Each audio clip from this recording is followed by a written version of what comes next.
Hi hello friends, నేను మీ DJ పర్మేజ్. ఈరోజు నేను పత్తి చేనుకి వచ్చాను. చూడండి, పత్తి చేను అంటే చాలా బాగుంది. నైట్ బాగా వాన పడ్డది. చూడండి, పూత ఆకు ఎలా చిగురించుతున్నాయి. చూడండి, పూత పడి పూత చూడండి, పచ్చని పత్తికాయ చూడండి లోపల. చూడండి. హాయ్ ఫ్రెండ్స్, నేను ఈరోజు మా పత్తి చేనుకి వచ్చిన. చూడండి, పత్తి చేను ఎలా ఉంది, చాలా బాగుంది. చూడండి, ఇప్పుడే పూత పడుతుంది, కాయ పడుతుంది. చూడండి, ఇలా వానలు ఉంటే చాలా బాగుంటుంది. పత్తి వాన లేకుంటే మళ్ళీ వాడి బట్టి ఎక్కడ లేకుంటే అక్కడ పోతుంది. చూడండి ఫ్రెండ్స్, హాయ్ ఫ్రెండ్స్, బొత్తలు చూడండి ఫ్రెండ్స్.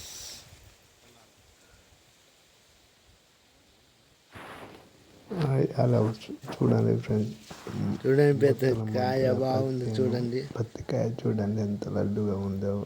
చూడండి, లోపల ఉంది, లోపల కాయ ఆకుల మధ్యలో ఉంది. చూడండి ఫ్రెండ్స్,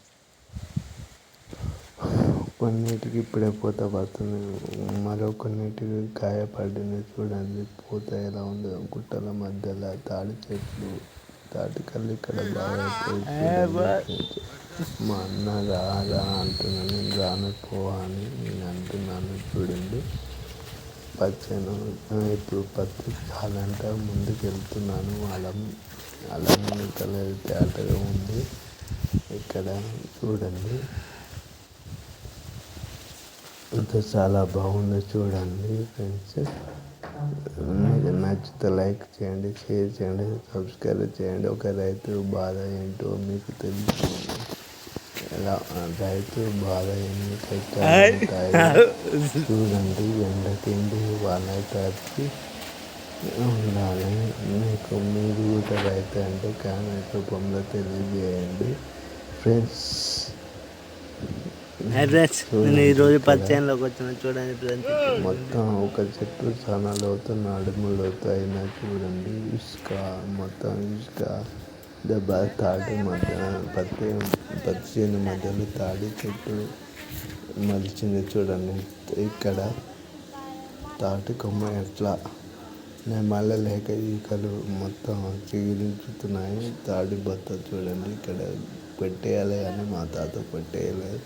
చేనుల మధ్యలో ఉండాలని ఉంచుకుండు. ఆ తాడి చెట్టు చూడండి ఎలా పడి, ఇంకా భూమి చూస్తే చూడండి ఎలా ఉందో. చూడండి, చాలా బాగుంది. మీకు లైక్ చేయండి, సబ్స్క్రైబ్ చేయండి, గంట సింబల్ కొట్టడం మర్చిపోకండి ఫ్రెండ్స్.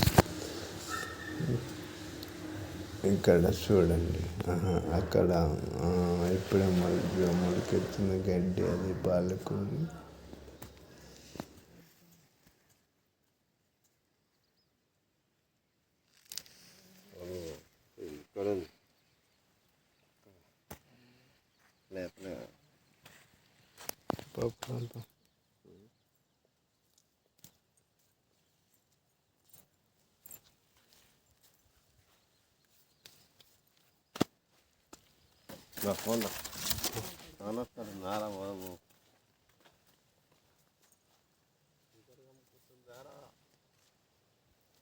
ఎప్పుడు చీకటి